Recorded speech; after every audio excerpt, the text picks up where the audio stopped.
Bueno, pues buenos días. Muchísimas gracias por estar aquí, a todos vosotros.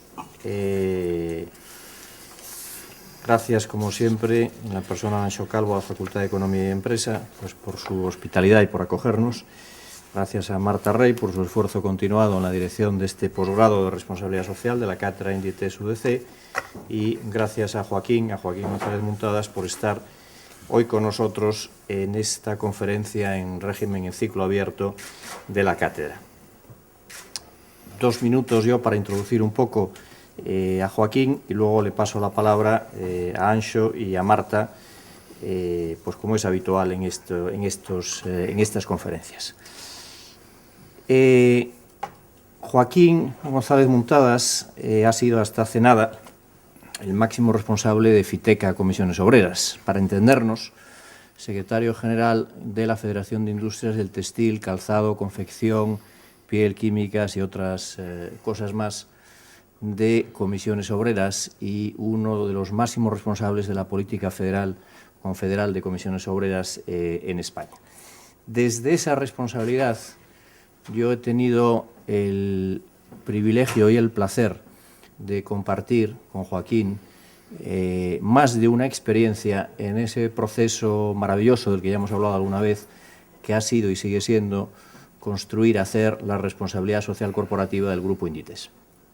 Y os podéis imaginar que una persona pues, que ha tenido en esos tiempos la máxima responsabilidad en un sindicato tan representativo como es Comisiones Obreras en el ámbito del textil, calzado y confección, pues efectivamente hemos hecho alguna que otra cosa juntos. Joaquín es fundamentalmente un sindicalista. Y la palabra sindicalista, como toda en esta vida, cuando se utiliza como se tiene que utilizar, es decir, hablando del buen profesional, del buen sindicalista, tiene un gran componente de compromiso social, de voluntariedad, de voluntariado. Él mismo define el oficio de sindicalista como el arte de distinguir correctamente en cada caso entre aquello en lo que debemos ponernos de acuerdo y aquello en lo que podemos e incluso debemos mantener el desacuerdo. Entonces, yo cuando una persona define su profesión y la primera palabra que utiliza es la palabra acuerdo, pues ya me parece muy bien. Ya me parece muy bien. Vosotros sabéis, lo hemos hablado alguna vez, que el Consejo Social de la Universidad tiene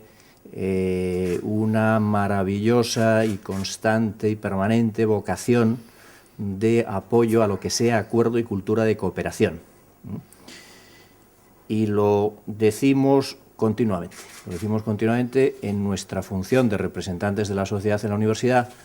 Hablamos siempre de que la universidad es de la sociedad. Y no lo hacemos por plantear cuestiones de propiedad o de posesión, a pesar de la deformación profesional que los dos juristas, el director técnico de la Consejo Social y yo tenemos, que también tiene su razón de ser, pero no lo hacemos por plantear cuestiones de derecho civil, sino porque lo que queremos precisamente es responsabilizar a la sociedad en la universidad y responsabilizarla en un doble sentido. En el sentido de que la universidad es de toda la sociedad y por tanto es de todos, es una responsabilidad de todas las instituciones, de todas las administraciones públicas, sean territoriales, sean corporativas, etcétera, etcétera, y sobre todo en el sentido de que esa responsabilidad, esa propiedad que se traduce en responsabilidad se tiene que traducir en la obligación de dotar a la universidad de los medios suficientes para que desempeñe esa función tan trascendental que es la formación del capital humano en sus 3 actividades de enseñanza, de investigación y de transferencia de resultados. Y esos medios, evidentemente, son medios económicos, claro, financieros, pero no solo, son también pues, un sistema de gestión, un sistema de gobernanza que le permita a las universidades sacar partido al tremendo potencial humano que tiene. Entonces, acuerdo y voluntad de cooperación. Y Joaquín en esto es un experto. Él dice, por ejemplo, la síntesis del oficio del sindicalista, dice, la justa relación entre razón, racionalidad y lo razonable. Yo resumo, porque al final se remite a la escala esencial de valores del sindicalismo. Dice, la solidaridad y la defensa de los más débiles para llegar a un resultado, a un acuerdo, nuevamente la palabra acuerdo, razonable, que quiere decir posible, negociado y aceptado. Y eso a nosotros, que somos expertos en responsabilidad social corporativa y universitaria, nos suena muy bien, porque hemos dicho siempre que una de las grandes patas de la responsabilidad social es la acción social, y esa acción social es precisamente compromiso, en el caso de la responsabilidad social corporativa, compromiso de un modelo de negocio con los más desfavorecidos de los grupos de interés a los que afecta ese modelo de negocio, es decir, defensa de los más débiles. Y sigue diciendo Joaquín, la solución a nuestros muchos y graves problemas está en que haya buenos y honrados sindicalistas, buenos y honrados gestores empresariales, buenos y honrados profesionales de la docencia, de la economía, del derecho y de la política. Y esto significa una cosa, que es la aceptación y el fortalecimiento de los denominadores comunes, otra cosa que insistimos mucho también en el Consejo Social. Es decir, no discutamos lo esencial que nos une, no saquemos excesivo partido a lo no esencial que nos diferencia y fortalezcamos los denominadores comunes. Y, evidentemente, entre esos denominadores comunes está el gestor empresarial, la empresa, que es el gran instrumento de desarrollo económico y social y, por tanto, de creación de riqueza y de empleo, pero también está, evidentemente, el buen sindicalista, es decir, el sindicato que debidamente representa y defiende los intereses humanos y los intereses sociales, los derechos humanos y los derechos sociales de la clase trabajadora, que es uno de los componentes esenciales de la estructura social y uno de los componentes esenciales del desarrollo económico y social y de la creación de empleo y riqueza. Etcétera, etcétera, etcétera. Es decir, yo podría seguir en esta línea durante mucho tiempo y la conferencia la daría yo, en vez de darla a Joaquín. Y, evidentemente, no ese es el tema. Pero bueno, Joaquín, en su nueva perspectiva vital, tras todas esas responsabilidades de las que antes hemos hablado, pues se plantea un proyecto y a ese proyecto le quiere llamar, no sé si lo ha conseguido, porque me parece difícil registrar algo que se llama ética.org, no sé si lo ha conseguido, pero cuando alguien se plantea un proyecto vital y lo llama ética, bueno, pues evidentemente justifica que esté aquí, dando una conferencia en una cátedra, un posgrado que es de responsabilidad social, Y yo ya simplemente pues quiero hacer referencia a que Joaquín ha sido pieza esencial de uno de los hitos, o yo creo que es uno de los hitos fundamentales en la relación entre organizaciones sindicales y multinacionales, que ha sido el acuerdo marco que firmó Inditex con la ITGLWF, que es la International Trade Garment Labour Workers Federation, que es, para entendernos, la organización sindical internacional, en el año 2007. Y es un acuerdo marco firmado entre las organizaciones sindicales y Inditex, que parte de una doble convicción, porque es un acuerdo para, actuando de modo conjunto y complementario, mejorar la situación en derechos humanos y sociales de los trabajadores en las fábricas de países sensibles, de países del tercer mundo. Entonces, cuando una multinacional y organizaciones sindicales a nivel mundial son capaces de firmar esto, quiere decir dos cosas. Una, que la empresa cree que los sindicatos aportan, porque si no, evidentemente, no lo firma. Ese es el sindicalismo bueno. Y segundo, que los sindicatos opinan que la empresa realmente quiere desarrollar su modelo de negocio con respeto de los derechos humanos y de los derechos sociales, que es la buena gestión empresarial, porque si no, evidentemente, los sindicatos no se arrimarían con un acuerdo a una empresa. Bueno, ese acuerdo lo tenéis explicado en la memoria de responsabilidad social de Inditex, en las páginas 62 y 63. Yo creo que es muy significativo. Lo hemos desarrollado en el año 2011 con un acuerdo de intenciones, cuyo objetivo es aumentar la capacidad de actuación de los sindicatos locales e internacionales y de las responsabilidades mutuas a la hora de afrontar los retos que implica una cadena de producción global. Bueno, yo creo que este es un tema significativo de lo que se puede hacer cuando se tiene, primero, lógicamente, buenas intenciones, se trata de ser buen gestor empresarial y buen sindicalista, se tienen las ideas claras de que no se puede hacer un modelo de negocio sin respeto de los derechos humanos y de los derechos sociales en cualquier parte del mundo, y se ponen los medios para solucionar los problemas, cada uno desde su responsabilidad.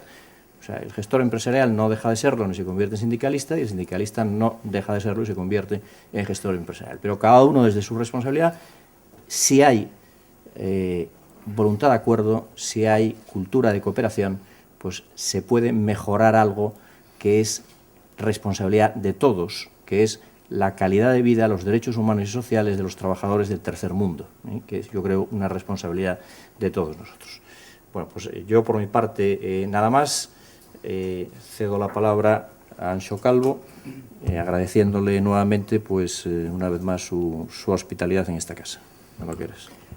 Moitas grazas. En primeiro lugar, eu quero dar a benvida ao noso relator de hoxe, que pola presentación que acaba de facer Antonio non teño ninguna dúbida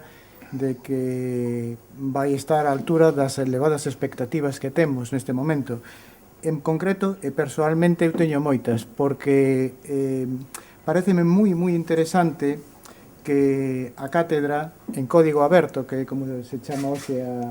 a modalidade de conferencia, pois organice precisamente unha conferencia onde ven un sindicalista a falar de responsabilidade social corporativa, tendo en conta que moitas veces cando falamos de RSC sempre estamos introducindo que isto no fondo é un acordo entre os distintos grupos de interese, stakeholders, e non ten dúbida de que os traballadores e os representantes dos traballadores, a representación organizada dos traballadores a través dos sindicatos, pois tiña que estar necesariamente presente nun curso de posgrado destas características. E a min iso me parece, sobre todo, unha mostra de rigor no enfoque do curso, e tamén unha mostra de pluralidade no enfoque inicial, porque vamos a escoitar, ou escoitaremos, distintas voces, distintas visións, que con distintos posicionamentos filosóficos, con distintos intereses, como son os stakeholders, como son os grupos de interese, pois, ao final atopan un ámbito de traballo fértil para a empresa e, sobre todo, fértil para a sociedade no que desenvolver pois, as súas actividades. E, sobre todo, compráceme que o mundo sindical e a acción sindical que eu coñezo non por participar nela, senón sempre me tocou polas distintas responsabilidades que tiven do outro lado da mesa, pois que recoñeza que a responsabilidade social corporativa é un paradigma útil para a defensa dos dereitos sociais e dos dereitos laborais dos seus representados. Desde ese punto de vista, superar os vellos esquemas de confrontación, a min, últimamente, por cuestións que non veñen a caso, tiven que estudar a historia do movimento sindical en España, moi pormenorizadamente, ata este momento, e digo, carai, que interesante que poidamos atopar un marco de diálogo e un marco de acordo, que era un pouco que a idea que comentaba Antonio, dentro dun paradigma tan moderno como pode ser a da responsabilidade social corporativa. Entón, por iso, desde o punto estritamente persoal, para min esta conferencia levantou moita expectativa e non teño ninguna dúbida que vai responder plenamente a isto. Eu non me quero estender máis porque a min, un pouco como decano da facultade, correspóndeme o labor protocolario de darvos a benvida, por suposto, a Joaquín, que vai ser o centro da conferencia e deste acto, pero tamén a moitas persoas que hoxe están entre o público, a quen lle recoñezo tamén unha trayectoria, unha entrega tamén á loita sindical e, por ende, ao país no seu conxunto e que eu respeto moitísimo. Hoxe temos aquí moitos invitados, hai calidade, por suposto, no lado do conferenciante, pero hai moita calidade tamén no lado do público, empezando, por suposto, polos propios as persoas que participan directamente no curso como estudantes. Entón, máis nada, agradezo, por suposto, ao Consello Social, a Marta, ao equipo que traballa directamente no curso para que iso sea unha realidade, todos os esforzos de organización e, como sempre digo, que saibades que esta facultade está sempre aberta a este tipo de iniciativas. Moitas grazas. Muchísimas gracias, Anxo, Marta. Gracias. Muy rápidamente, porque veo entre el público caras nuevas en el sentido que son por primera vez asistentes a una de estas conferencias en código abierto de esta cátedra Inditex UDC de responsabilidad social. Deciros que el objetivo de todas las actividades, tanto docentes, el posgrado en responsabilidad social, como de divulgación, como es este ciclo de conferencias, es aproximarnos con el mayor rigor posible a un fenómeno que es el de la responsabilidad social, que no solo es importante, sino que es de una complejidad enorme, y hacerlo, como os decía, con rigor, pero hacerlo como hay que hacerlo, es decir, desde una multiplicidad de perspectivas que cuanto más diversas sean, mejor. Y entre esas perspectivas pues era obligado incluir el punto de vista del sindicalismo. Yo en ese sentido pues le estoy muy agradecida a Joaquín porque esté hoy aquí. Yo creo que no es solo un lujo tener hoy a Joaquín aquí, porque es uno de los mayores expertos de este país en relaciones laborales, industriales, con una larguísima trayectoria en negociación colectiva, como Antonio decía, en química, en textil, en energía, sino también porque lo tenemos aquí en este momento suyo específico tan bonito, ¿no? Es decir, un directivo de sindicatos que resuelve bien algo que en este país tendemos a resolver mal, que es la sucesión. Y no solo la resuelve bien, sino que se encuentra en un momento de reinvención pues de un potencial enorme, gracias pues al entusiasmo y al apasionamiento que él aplica a todo lo que hace, y a ese bagaje técnico espléndido y sobre todo ético que él tiene, ¿no? Y que yo creo que en un momento como este, en que todos debemos intentar sumar, y para sumar hay que consensuar, pues va a ser sin duda una oportunidad única escucharle. Gracias. Muchas gracias. Muchísimas gracias, pues Joaquín, cuando quieras.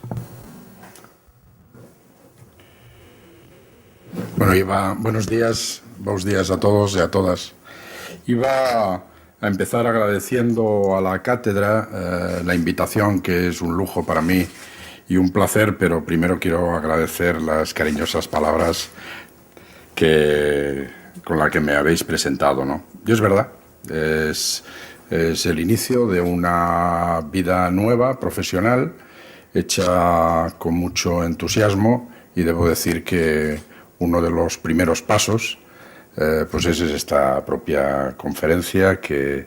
me lleva a hablar en esa parte de la frontera entre primera persona del plural, cuando hablo del sindicalismo y de la actividad, y una perspectiva entendiendo de que, al final, creo que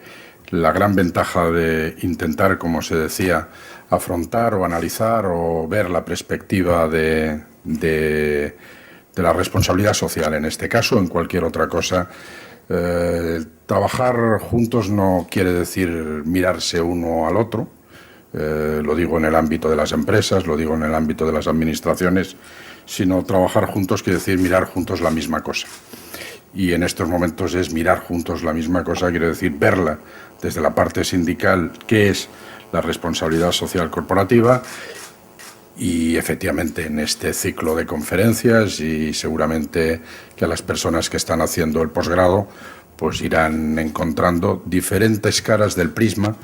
que cada una tiene su razón, pero que cada una le toca el sol o la sombra en un momento distinto, y por tanto todo ello es lo que hace el prisma en completo. Si no, evidentemente hablar de la responsabilidad social cuando hablamos de trabajadores, de trabajo, de empleo, de condiciones de trabajo, sin la óptica o la visión o desde la ventana del mundo sindical, pues queramos o no, es una parte, yo comparto, incompleta, como lo sería el no tener presente el resto de las partes implicadas, ¿no? Bien, muchas gracias por la invitación, es un placer y estoy muy contento. Gracias a todos. Bien, hemos titulado esta conferencia desde la experiencia sindical, una mirada a la responsabilidad social corporativa. Advierto que veréis que no acaba de implantar un poco y cuajar el término. Unas personas le llaman responsabilidad social de las empresas, responsabilidad corporativa, y eso lo veréis porque en el transcurso incluso de la propia conversación y de las propias charlas, pues vamos cambiando de una manera, pero en el fondo quiere decir lo mismo, ¿no? Quiere decir, digo, una mirada desde mi experiencia de dirigir la Federación de Industrias de la Moda, de Energía, de la Química, de Comisiones Obreras.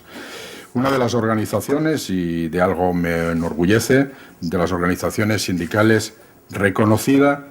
en los foros interesados en la responsabilidad social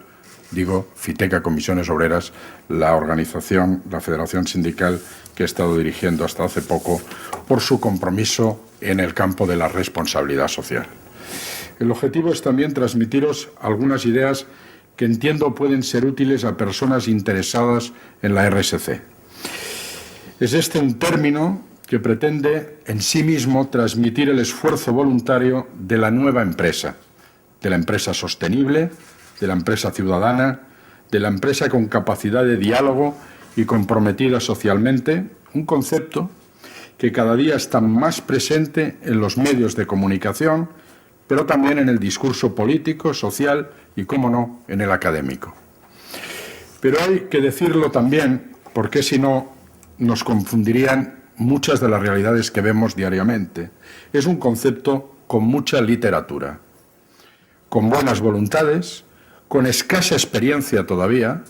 con una inflación de actores disputándose el protagonismo y mucho oportunismo e instrumentalización al no ir más allá en muchas ocasiones de una gestión de la imagen de la empresa o de la corporación empresarial o de cualquier otra entidad que detrás del término RSC esconde no más que una imagen positiva y el trabajo en esa dirección. Un concepto, y quiero empezar reconociéndolo, que el movimiento sindical ha vivido de forma muy tímida y contradictoria. Lo he recordado con toda crudeza al revisar la conferencia que di hace ahora 12 años en la Universidad de Verano del Escorial y comprobado que en el debate en el que participamos en él numerosos sindicalistas de varios países, el término más usado en aquellas sesiones era de perplejidad, también de desconfianza, considerando la responsabilidad social de las empresas como un riesgo para la función del sindicato, de la función sindical, al verlo como un posible intento de las empresas de ignorar a los sindicatos y a estos como legítimos representantes de los trabajadores y las trabajadoras. Mi federación sindical, he dicho FITECA Comisiones Obreras, que organiza sectores como el textil, el petróleo, el gas, la química, no compartíamos del todo esos miedos hace ya 12 años. Y ya habíamos empezado nuestros primeros escarceos incordiando algunas empresas muy importantes como Inditex, como Repsol, Mango, Corte Inglés, Gas Natural, sobre sus compromisos en responsabilidad social. He dicho que empezamos ya a incordiar, y lo sabe muy bien Antonio Abril, como directivo de Inditex, que recordará, igual que yo, algunas conversaciones telefónicas, correos y cartas al respecto, y a decir verdad, todo era intuición, inquietud y, si me permitís, un poco de olfato, porque estaba todo por hacer y todo por escribir en nuestro país, por supuesto. Nuestra posición, o mejor dicho, nuestra intuición como sindicato, era oportunista.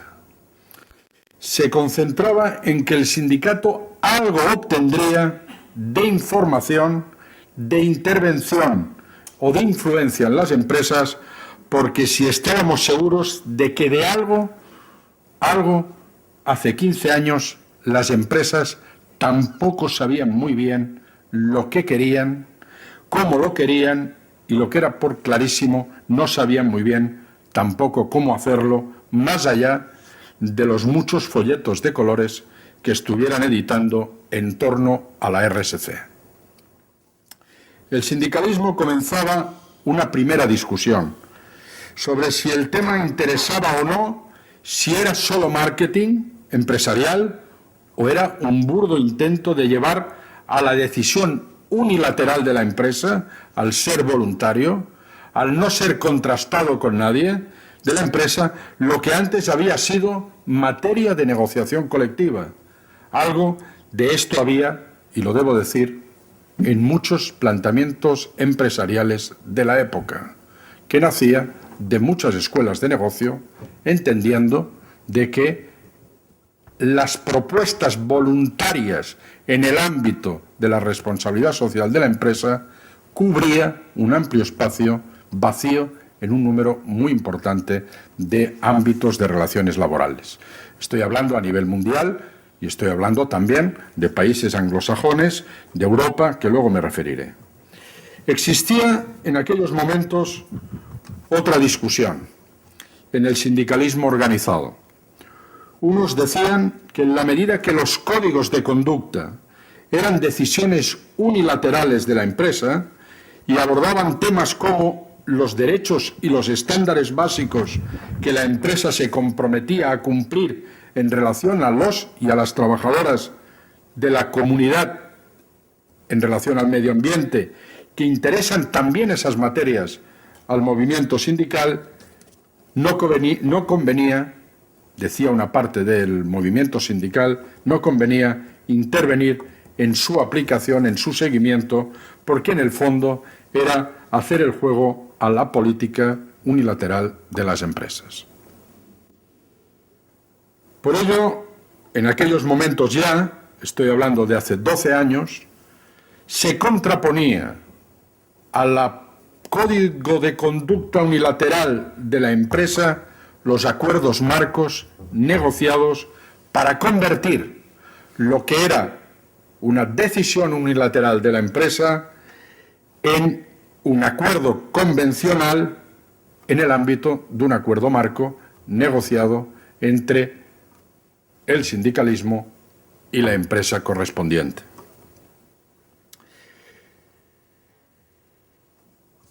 Entendiendo sobre todo, que ese era el gran cambio o en todo caso el único ámbito de intervención real del sindicalismo en torno a los códigos de conducta y a la responsabilidad social de las empresas. Hoy existen cientos de acuerdos marcos en empresas transnacionales o multinacionales, es verdad, pero no deja de ser significativo que el único acuerdo en la industria de la moda, de la confección, del textil, en la distribución de moda, en uno de los sectores más complejos a la hora de hablar de gestionar y garantizar el cumplimiento de los derechos humanos y laborales en los cientos y miles de proveedores y en los centenares de miles de trabajadores y trabajadoras en todo el mundo, sea precisamente el acuerdo marco firmado por la internacional, la sindical internacional y el grupo industrial Inditex, que se alcanzó después de un trabajo muy gradual. ¿Por qué traigo a colación este tema? Porque probablemente nuestro acierto como sindicato fue no coger o el blanco o el negro y decir que mientras no hubiera un acuerdo marco que ordenara y acordara sindicato internacional, dirección de la empresa, para nosotros el acuerdo o la decisión unilateral de la empresa, voluntaria, de su código de conducta, era algo en el que no queríamos contaminarnos, en tanto que era un primer paso que nosotros no queríamos. Creo que esta es la explicación, en parte, de que ese proceso gradual de intentar que la empresa fuera madurando también el qué y cómo lo iba a hacer y ir entendiendo, algo ha dicho Antonio Abril, ganando la confianza mutua en algo profundamente, y lo sabemos, muy delicado, que significa la gestión de todos los cientos y miles de proveedores, creo que es la explicación también de haber seguido un proceso gradual en este término. Hay una diferencia, una gran diferencia, no teórica, sino práctica, entre lo que es un código de conducta voluntario y unilateral de la empresa y el acuerdo marco. Al ser este último el resultado de una negociación, el acuerdo y la firma de compromisos de la empresa, con él también los instrumentos de seguimiento y de verificación de su cumplimiento entre la empresa y la organización sindical con la que se ha firmado ese acuerdo marco. O sea que no es solamente el contenido, sino que es el compromiso común de los instrumentos de verificación de ese acuerdo que por la tarde, en la clase de un ratito, vamos a intentar desarrollar mucho más en lo que significa los instrumentos convencionales en el ámbito de la negociación colectiva y de la responsabilidad social. Hoy, hace 12 años después, si alguien de cualquier ámbito, sindical, social, económico, político o académico, dijera, como decíamos hace 12 años en el Escorial, que se está perplejo o asombrado ante la RSC, pensaríamos que esa persona acaba de despertar después de dormir casi durante una década. Sobre la RSC hoy se puede hacer muchas exclamaciones, incluida la incredulidad, por considerarla un engañabobos, una falacia, un marketing, un maquillaje, que hay quien lo cree, pero ya no se puede exclamar perplejidad o sorpresa, como afirmé hace 10 años que era lo que sentía la mayoría del movimiento sindical internacional, europeo y, por supuesto, también el español. El concepto no solo se ha extendido y ha ganado naturalidad, sino que en nuestro país se ha institucionalizado, con un Consejo Estatal de Responsabilidad Social, de empresas, dependiente del Ministerio de Empleo y de Seguridad Social, donde participan las patronales en nombre de las empresas, donde participan los sindicatos en representación de los trabajadores y trabajadoras, donde están instituciones y organizaciones no gubernamentales, ONGs, junto con una nutrida representación de la Administración General del Estado, o sea, del Ministerio de Empleo, de Economía, de Hacienda, de Educación, de Sanidad, de Industria. Así que es difícil hoy encontrar mayor nivel de institucionalidad de algo que nació de la voluntariedad empresarial a partir de una difusa y a veces, creo, confusa presión de algunas organizaciones de la sociedad civil de manera variopinta. Pero quizá más relevante que el grado de institucionalización que ha alcanzado son los múltiples másters de gestión que imparten las universidades y las escuelas de negocios, que han incorporado en sus MBAs asignaturas y referencias constantes a la responsabilidad social, que expresa el esfuerzo por integrar esos valores de forma transversal en la formación de los nuevos dirigentes empresariales y, en particular, incorporar la competitividad de la empresa moderna con los intangibles que representan los valores entendidos como protagonistas en la gestión. Estoy hablando de teoría, es verdad, de conceptos o imágenes de la realidad, imágenes mentales, que cuando se concretan muchas veces tienen poco que ver con la realidad y con lo que le han explicado a uno o a una en un máster de gestión empresarial o en cualquier otra academia. Se concretan muchas veces, insisto, tienen poco que ver, pero eso sería una harina de otro costal. Por eso, hoy podríamos decir, si me lo permitís, expresarlo así, que la responsabilidad social ha conquistado la hegemonía social en términos gramscianos, el haberse convertido en un valor de referencia para la mayoría de la sociedad. Hoy ya no es un fenómeno nuevo en el debate por qué y para qué sirve la RSC. Hoy, hablar de responsabilidad corporativa, todo el mundo sabe y entiende que nos estamos refiriendo a un valor positivo, como es el compromiso de la empresa con la mejora social y que con ello quiere decir necesariamente ir más allá del cumplimiento estricto de la ley. Hoy todo el mundo ya sabe que hablar de responsabilidad social corporativa es el esfuerzo por definir la moral o la ética de cada empresa. Me refiero al término moral como la conciencia o el conjunto de facultades y valores de una persona o de una colectividad. En este caso, hablamos de una empresa, que se consideran éticamente aceptables. Entiendo, por otra parte, y quiero subrayarlo, porque considero esencial la precisión, la ética en el sentido aristotélico de Aristóteles, cuando define que solo son morales, exageradamente, en el sentido de especiales, aquellas acciones en las que se puede elegir y por ello decir que sí o que no, hacerlas y realizarlas.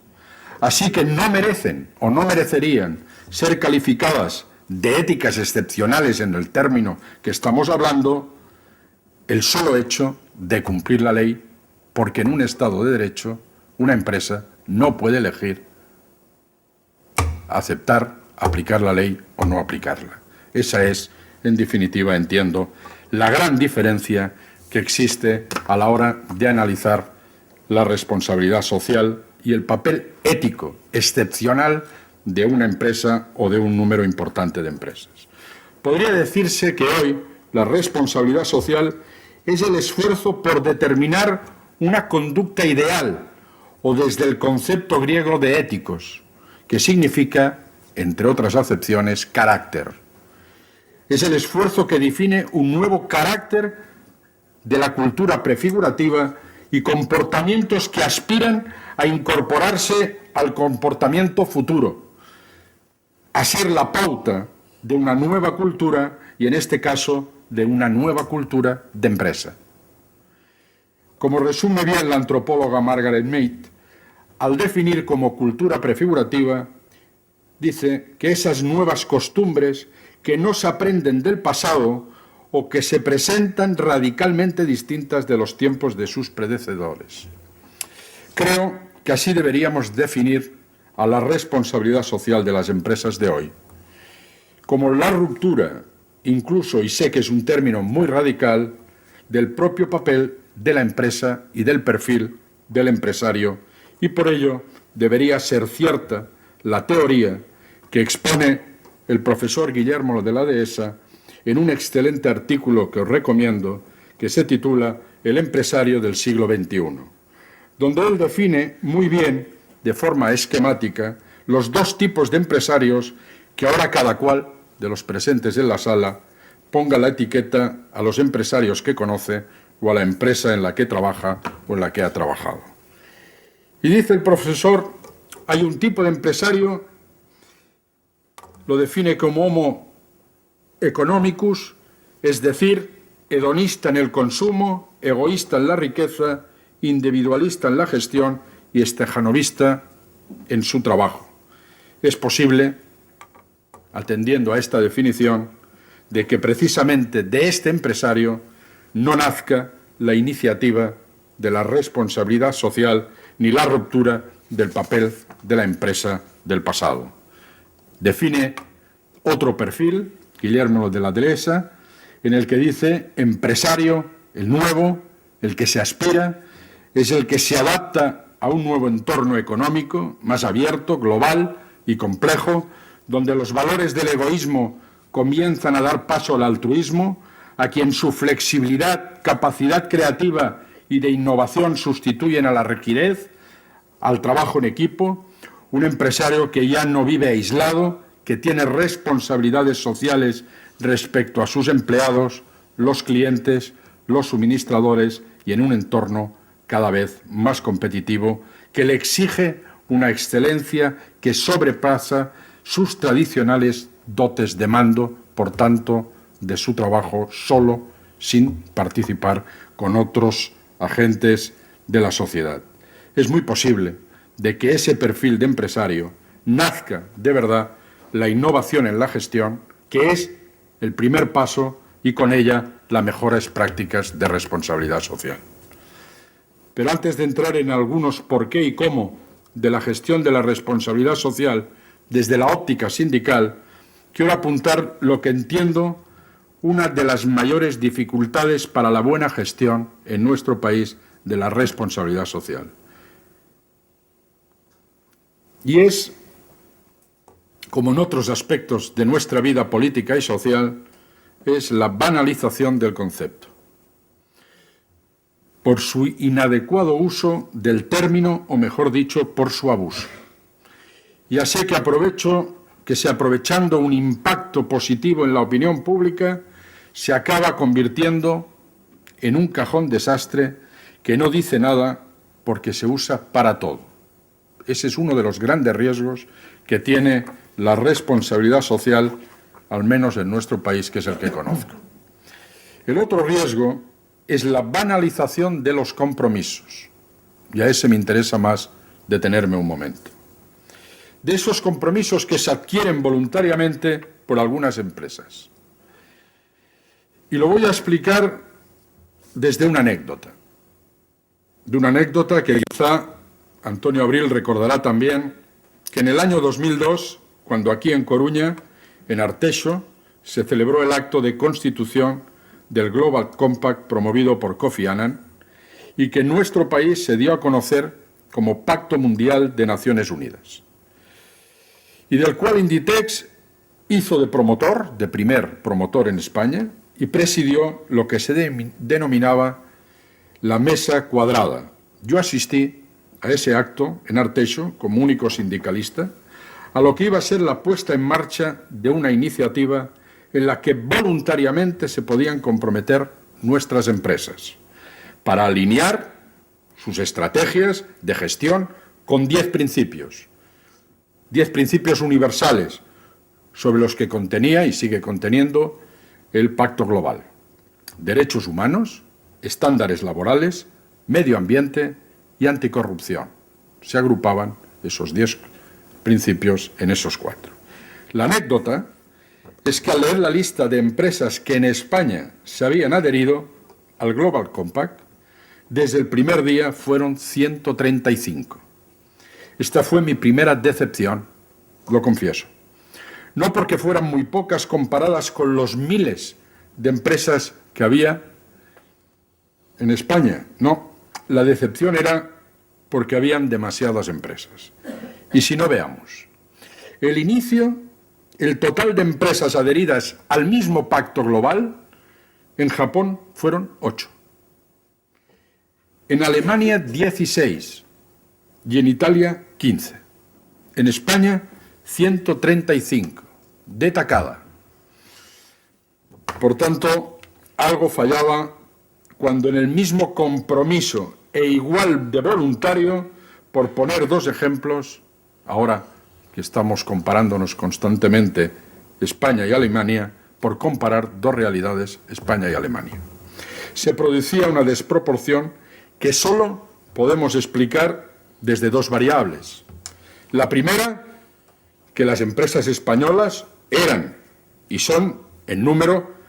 más responsables en derechos humanos, en estándares laborales, en rigor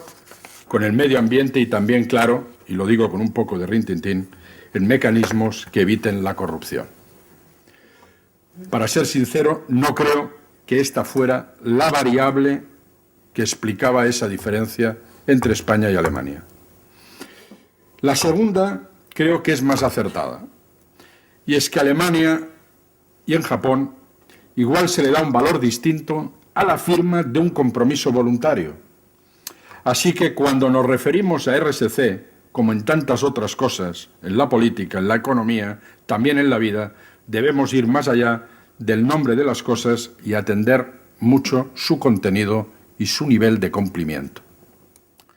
¿De dónde surge? Pues desde la visión del sindicato, pero creo que compartida con todos los expertos en la materia, la RSC. Es como muchos consideran solo un intento más de las empresas para vender y lavar su imagen. Es una pregunta que está permanentemente en los debates a la hora de hacer referencia, y es el título de muchas conferencias y de más de un libro. ¿Es un intento solo de vender y lavar la imagen? Creo que podemos afirmar, sin mucho riesgo a equivocarnos, que es la respuesta, unos dirán obligada, y creo que sí, pero todos deberíamos decir respuesta inteligente a la decepción expresada por la mayoría de la ciudadanía hacia las grandes corporaciones empresariales en las décadas de los 80, precisamente cuando las empresas eran las instituciones mejor valoradas y percibidas como las más capaces de responder a los intereses de amplios sectores de la población. Lo reflejó muy bien, digo con mucha precisión, Ronald Reagan, con su concepto de la magia del mercado. El RSC nace en Estados Unidos, en los años 90, donde se evidencia un divorcio entre el mundo de las grandes empresas y corporaciones y las necesidades sociales, y que se agudiza aún más con los escándalos económicos y financieros protagonizados por altos ejecutivos con un extraordinario impacto en la opinión pública, esencialmente, decía, americana. Es cierto que las críticas a la gestión de las grandes empresas y a la revolución del accionista en Europa se produce con menos fuerza y menos crudeza y tarda más en llegar. La inexistencia de verdaderos contrapesos y eficaces mecanismos de control sobre el poder de decisión de los gestores ha provocado que directivos, provocó y seguramente y sigue provocando, que directivos de empresas con grandes beneficios durante este periodo, mientras despedían a miles de trabajadores, no tuvieran escrúpulos en aumentarse escandalosamente sus salarios y remuneraciones, provocando la ruptura del contrato no escrito, es verdad, por el cual de manera sutil se entendía que los trabajadores podían esperar estabilidad en su empleo mientras la empresa fuera rentable. Y a la vez, la empresa podía contar con la colaboración leal de los sindicatos y una aceptable identificación de sus trabajadores y trabajadoras con los proyectos y objetivos empresariales. Lo más grave de la ruptura que se dio en aquella época, de ese pacto, es que se había producido en un contexto de fuerte crecimiento económico y, por tanto, no como una respuesta a los despidos de las necesidades de carácter coyuntural y de crisis, lo que explicaría la reacción y la contestación social. El paradigma de esta decepción, por su dimensión a escala mundial, fue Enron. Lo recordaremos todos y todas. Laureada por las revistas especializadas como la empresa más innovadora de los Estados Unidos durante 5 años consecutivos, entre el 96 y el 2000, y en la lista de los 10 mejores empleadores del mundo, hasta que su reputación comenzó a decaer tras conocerse el pago de sobornos, de tráfico de influencias para obtener contratos en América Central, América del Sur, África, Filipinas, la India, y tras conocer las técnicas contables fraudulentas avaladas por la entonces prestigiosa firma Arthur Andersen, ya desaparecida, que permitieron crear el mayor fraude empresarial conocido hasta entonces. De ahí que Enron se convierta en sinónimo de fraude empresarial planificado y como uno de los aceleradores más importantes como reacción de muchísimas corporaciones y empresas ante ese escándalo y ante la contestación social. Algo muy parecido, para no hablar de otros países, a la decepción con Enron, es lo que está ocurriendo en nuestro país con algunas entidades financieras. ¿O queremos mayor sarcasmo? Comprobar hoy que hace justo 5 años la tercera empresa española percibida como mejor reputación social fuera Caja Madrid, Bankia, que nos respetó el mínimo código de buen gobierno y que actuó con prácticas fraudulentas e ilegales con sus clientes, como ha sido con las preferentes. La tercera empresa con mejor reputación después de conocer las abusivas políticas retributivas de sus directivos y la temeraria política de créditos a los amigos de estos. Algo falla en las listas, en los rankings, en la percepción de la sociedad a la hora de juzgar, analizar y valorar a las empresas. Algo deberían los especialistas revisar estos resultados. Y también los expertos en responsabilidad social. Dicen que fue de la misma forma que fue la presión social, lo será en España tras la experiencia que estamos viviendo en el sector financiero, lo que contribuyó a situar en el primer plano de la discusión política la función social de la empresa y la necesidad de nuevos equilibrios entre la responsabilidad de los accionistas, los gestores, la creación de riqueza y el conjunto de la vida social. Y ello con independencia de la discusión teórica, académica, que sigue y seguirá viva sobre la idea de la responsabilidad social corporativa. Hay que destacar el protagonismo de las organizaciones no gubernamentales, de las ONGs, los grupos de derechos civiles y el movimiento ecologista, con sus campañas de denuncia de determinadas prácticas y conductas de las grandes empresas y las grandes corporaciones. Y el hecho de que éstas sean permeables a la coacción social y a la presión de sus clientes. En Europa ha adquirido también una dimensión política la responsabilidad social, empezando por las diversas resoluciones del Parlamento Europeo que expresan el objetivo de hacer de Europa un polo de excelencia de la responsabilidad social de las empresas. De manera muy especial, marcó un antes y un después el Libro Verde de la Comisión Europea en el 2001 para fomentar un marco europeo de responsabilidad social y las múltiples comunicaciones hasta la última del 2011 que incorpora el concepto expreso de responsabilidad social para sus impactos con el conjunto de la sociedad. No es un hecho de segundo orden que en Europa el eje en torno a donde gira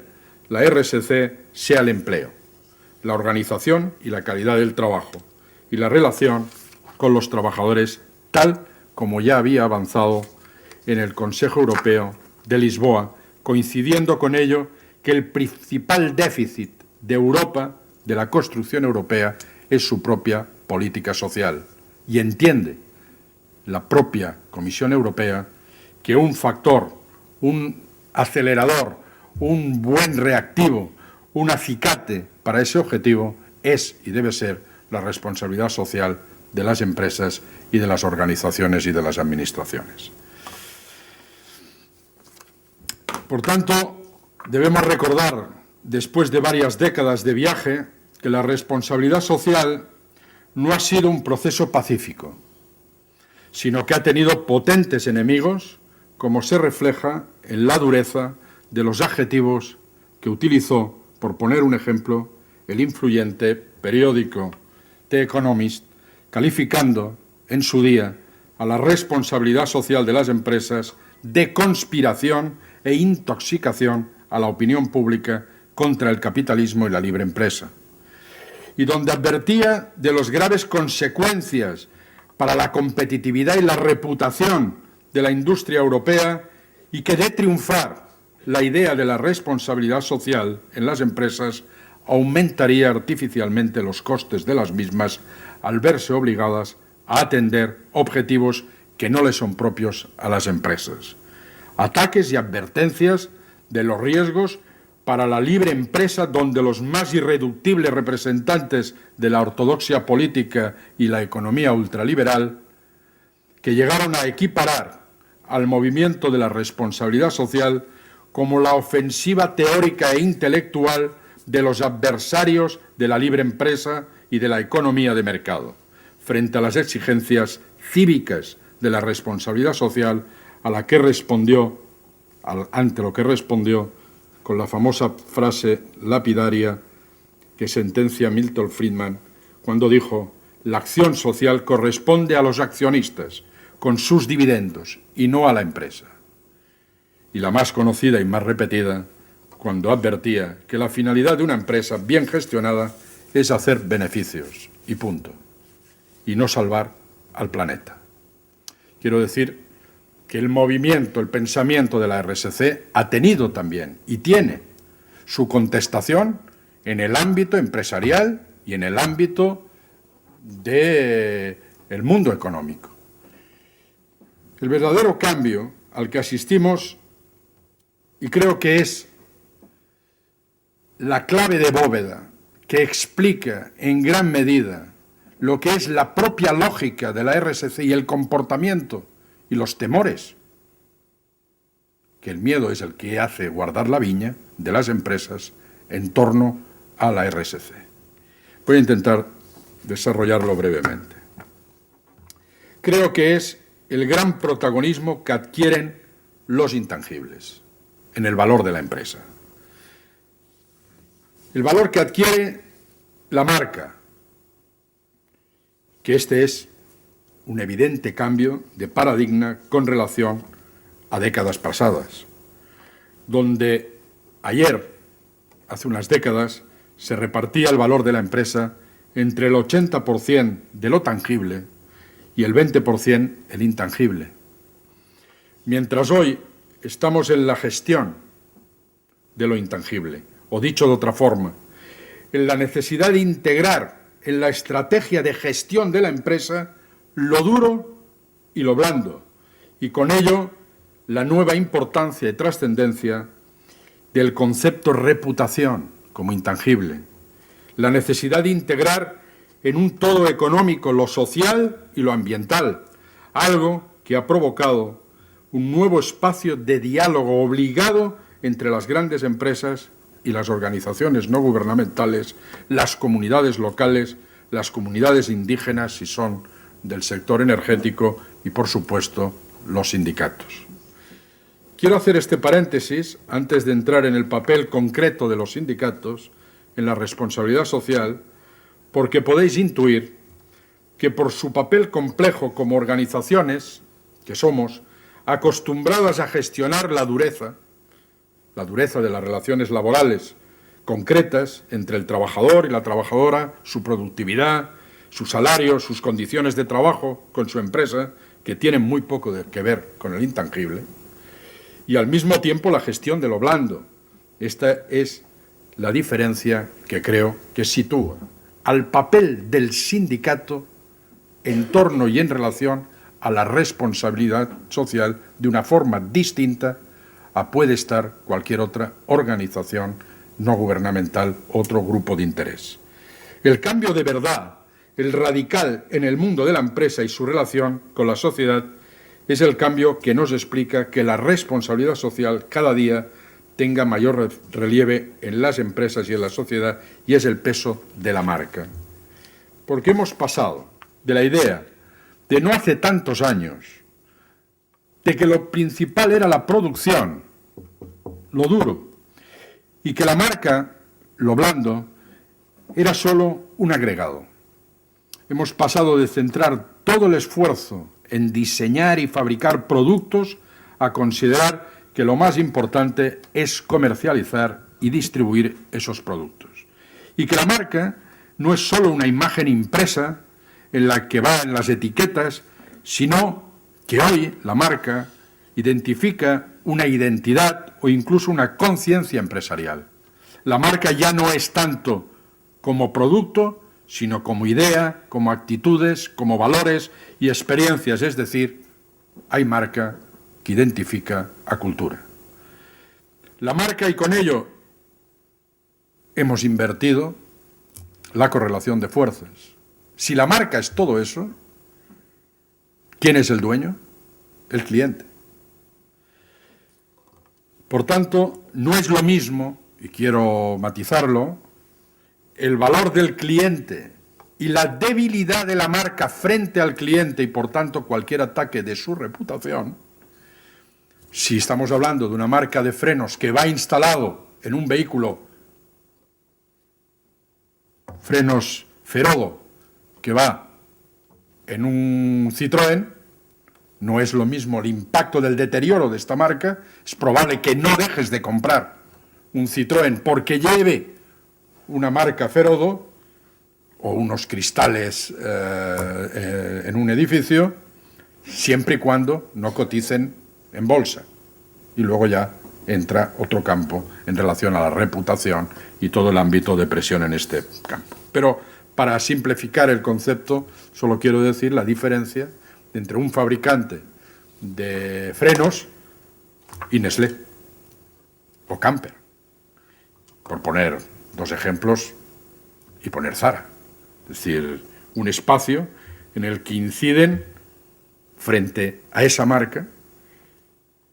variopintas organizaciones no gubernamentales que saben que el talón de Aquiles de esa empresa es la marca y por tanto saben que la percepción que tengan de esta el consumidor es su fuerza en relación a la presión. Es una novedad que ha sido potenciado por la globalización de los mercados, pues ha modificado el panorama del trabajo mundial. Nada resulta más molesto y más desagradablemente material para las grandes corporaciones que las fábricas.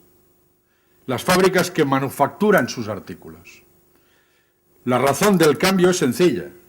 Construir una marca es un proyecto extraordinariamente caro, muy caro, y necesita una atención y una gestión, pero necesita unos recursos. Y para que una empresa recupere los costes, solo puede destinar una cantidad finita de dinero a cubrir los gastos de las materias primas, de la fabricación, de los gastos fijos, de la creación de marca, porque después tiene que firmar contratos de patrocinio, de promoción, de publicidad elevadísimos. Con un jugador de la NBA, con un artista X, y es ahí donde, en el fondo, la empresa hace su gran esfuerzo de inversión y en un tono, no digo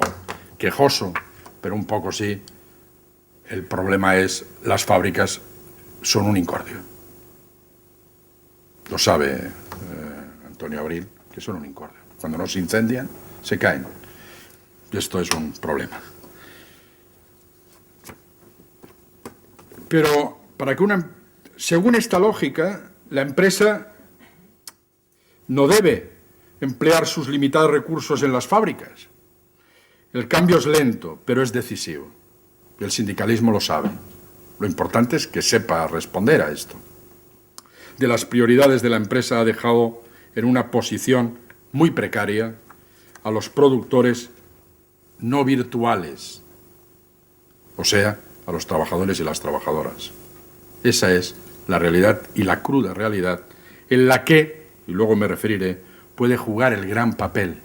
los códigos de conducta, los acuerdos marcos y el papel del sindicalismo, más allá que muchas y muchísimas organizaciones no gubernamentales. Empresas que tradicionalmente se daban por satisfechas, y hemos de hablar de números, claro que sí, porque si no, no se entendería, con aumentos del 100% de su coste de producción, digo de margen, de beneficio, de margen, de producción en fábrica y el precio al minorista, hoy escarban el planeta para encontrar fábricas capaces de manufacturar productos tan baratos que este aumento se acerca al 400, al 500, al 600, y me callo porque igual incluso es más. Un margen que deben dedicar y que dedican a la promoción de la marca, al alquiler de locales en lugares carísimos y en el centro de las grandes ciudades, donde es ahí su elemento principal de promoción y su eje central de su actividad. Como en todo hay un inventor, creo modestamente que esa idea la inventó Nike, que ha sido el prototipo de empresa que inauguró la filosofía comercial de gasto ilimitado en la creación de la marca, aunando con una desinversión casi total y absoluta en los trabajadores que manufacturaban sus zapatillas. Lo dijo su presidente al inicio de este proceso. Ya no vale la pena hacer cosas. Lo que vale, lo que da valor añadido, es la investigación, la innovación y el marketing. La producción no es la piedra fundamental del imperio de las marcas, sino que es una fastidiosa y marginal molestia. Y con la pretensión de que a medida que se traslada al exterior, se van en algunas empresas piensan que se va también los problemas. Y ahí está el sentido de la responsabilidad social otra vez. Nike, que fue la primera que instauró, de alguna manera inventó, y lo consiguió, y es una empresa de éxito, y solamente viendo su logotipo sabe todo el mundo de que lleva cultura, lleva pensamiento, es algo más que una marca de zapatillas, y sabe los conflictos que tuvo y cómo tuvo que ser también y acabar siendo una de las líderes a la hora de desandar una parte del camino por entender que por mucho que alejara sus fábricas de producción, volverían con zapatillas, pero rebotarían si había alguien que agrandaba y explicaba el problema de que estaba trabajando con niños y con niñas, pues todo lo que le estaba costando que Michael Jordan representara a Nike, se le iba por el desguace el que mañana saliera en la prensa que se había encontrado un taller trabajando niños o que se había incendiado y todo la imagen que quería dar se le iba. Y es ahí donde yo entiendo que esencialmente aparece el sindicato,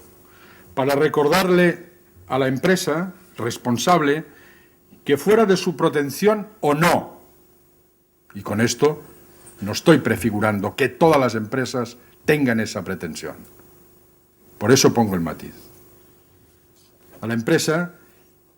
que sea su pretensión o no, tiene una responsabilidad en las condiciones de trabajo y en el respeto de esos empleados que fabrican sus productos, sean muebles, vestidos, productos alimentarios, teléfonos o automóviles, estén a miles de kilómetros de su sede central.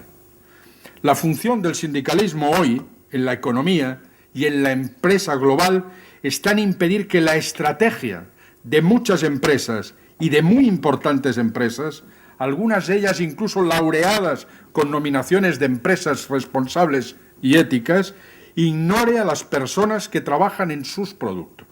aunque estén, insisto, a miles de kilómetros de su sede central o a empresas subcontratadas, también sean ignoradas la vida comercial de los productos que fabrican. Dicho de otra manera, para que los trabajadores del sur y los consumidores del norte nos comuniquemos, el sindicalismo internacional entendemos nosotros que es, entiendo yo, que es el mejor cauce, porque a pesar de que podamos repetir muchas veces, casi siempre de forma retórica, de la uniformidad del planeta, este sigue profundamente dividido entre productores y consumidores. Y para acabar, dos consideraciones generales y una conclusión. La primera consideración general sería que es muy difícil hablar en los términos que hoy se hace de la responsabilidad social sin un mundo absolutamente intercomunicado por Internet y por las redes sociales, que permiten que las empresas estén constantemente observadas, censuradas también por los agentes sociales, las organizaciones no gubernamentales, los consumidores, los órganos institucionales y, más allá, directamente por sus clientes y la ciudadanía en general. La segunda consideración la hago en forma de declaración de principios. Después de que el movimiento sindical ha despejado sus dudas y perplejidades iniciales que me refería en relación a la responsabilidad social. Hoy está obligado el sindicalismo a luchar para que la empresa sea algo más que los dividendos de sus accionistas, para que en ella rija un principio de responsabilidad pública y para que, de acuerdo con ello, las empresas sean responsables de los resultados y de los impactos económicos, sociales, ecológicos de su actividad. Por ello, el sindicalismo debe incorporar a la negociación colectiva cuantos mecanismos y obligaciones a las empresas que permitan garantizar el seguimiento, el control, en definitiva, el cumplimiento del compromiso inicialmente voluntarios de la responsabilidad social de una empresa. Y la conclusión. Los trabajadores de una empresa y sus sindicatos son, entre los actores de la responsabilidad social, los que tienen una posición más compleja, ya que habíamos dicho que el talón de Aquiles de la empresa y la razón que en parte la mueve a toda su lógica de RSC y con ello a la creación de valor, 2 puntos, me refiero siempre a la reputación, el resto de las partes implicadas que intervienen en la responsabilidad social sabe que su arma de presión y de coacción hacia la empresa es el desprestigio de la marca y el deterioro de su reputación de la empresa y, por tanto, su debilitamiento con los riesgos que comporta para la viabilidad presente y futura de la empresa. Así que a nadie se le escapa que si estas son las potentes armas que se tiene para exigir a las empresas y controlar a las empresas de su responsabilidad social, entre ellas el boicot de los productos, el que esto lo impulsen los trabajadores y sus sindicatos de la empresa, sería tanto como decir que escupían hacia arriba. Por eso intento trasladar desde el primer día en esta materia un mensaje a las personas que actualmente o en el futuro, y muchas estáis sentadas en esta sala, intervendrán o gestionarán la responsabilidad social en las empresas. Que estoy seguro que después del excelente posgrado, con suerte, os abrirá muchas puertas en este terreno. Os decía que no veáis a los trabajadores y a las trabajadoras y a sus sindicatos, como dicen la mayoría de los manuales de responsabilidad social, solo como una parte implicada. Solo como una parte implicada porque, a diferencia del consumidor y de las organizaciones que le representan, creo que deben ser vistos y tratados como una parte comprometida. Porque de la buena o mala reputación de su empresa, de ellos depende directamente, están afectados y por ello dependerá su empleo y su futuro. Bien, no sé si he sido demasiado largo, pero os agradezco la atención. He querido, desde la experiencia de una de las partes comprometidas en la responsabilidad social, daros, no sé si una visión o más bien una versión de algo, creo firmemente, que puede ser, y para muchas empresas lo es ya, una fuente muy importante de innovación social y de gestión. Y para finalizar, ya que me he apoyado en algún concepto de la antropóloga Margaret Mead, quiero repetir una de sus frases más conocidas que comparto y creo que sirven para decir que, aunque nos parezca difícil cambiar la cultura de algunas empresas, es necesario recordar, como ella escribió, que nunca dudemos de que un pequeño grupo de ciudadanos reflexivos y comprometidos pueden cambiar el mundo. De hecho, dice ella, es lo único que alguna vez lo ha permitido cambiar. Muchas gracias.